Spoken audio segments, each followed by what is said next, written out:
Hello, it's Eric again from Neon Night Studio with our game Yokai. As project lead on the game, I continue to plan the scope of our game and the scope of the development from the beta to where we currently are for our final submission. I planned what was possible for our team to do, and also what areas required the most polish or attention before final submission.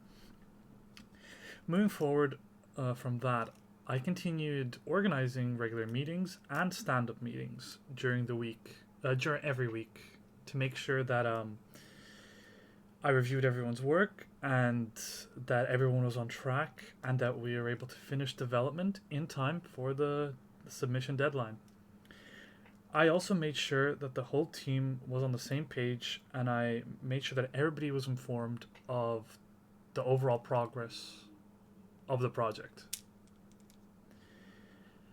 Now, I'm also the design lead, so so the Trello here is where a lot of this was given. The tasks were given out, tracked, and some stuff has unfortunately still stayed in the backlog, but we are planning to continue working on this after the final submission, and that's when we'll be tackling a lot of the other backlog and tasks that we decided were just too much or too big of an addition to add after the beta for the base game.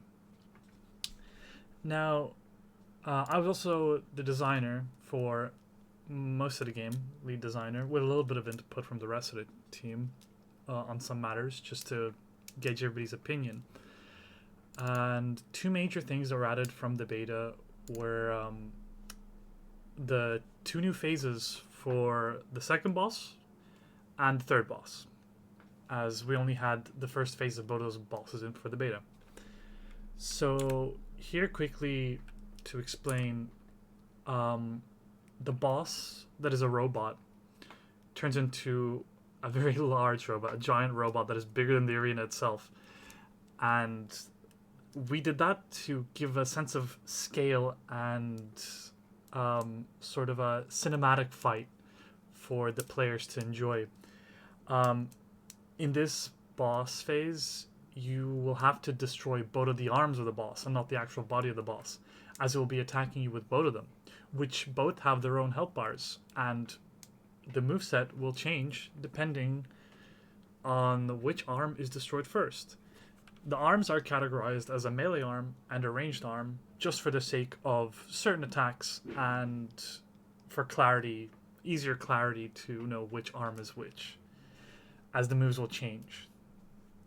So here's an example of a move that has a base variation, but then also changes depending on which arm is destroyed first.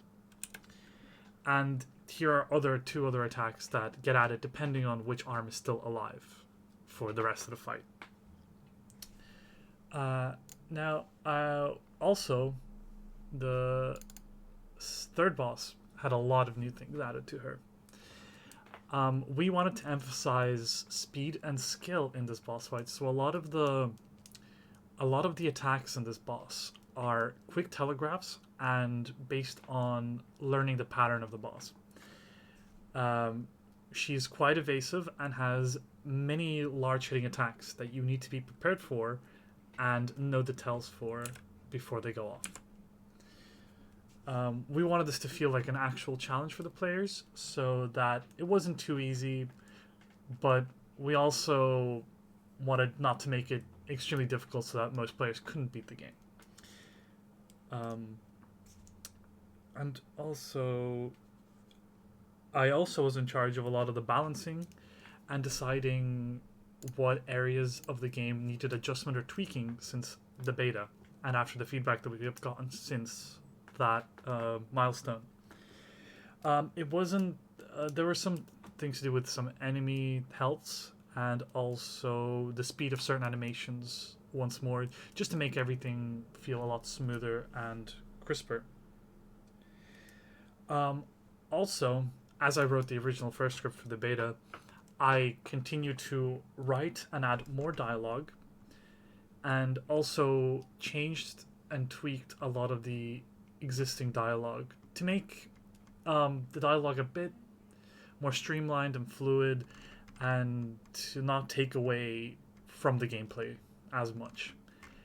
A lot of the characterization quirks were fixed with the characters, so they feel like they are a certain character, like they are themselves, and don't suddenly change how they talk to make it all uh, feel real in terms of characters.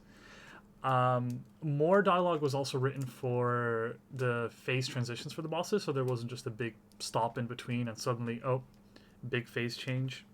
And it was done for the purpose of just breaking up those moments and giving the player a moment of reprieve as well. And here is the script.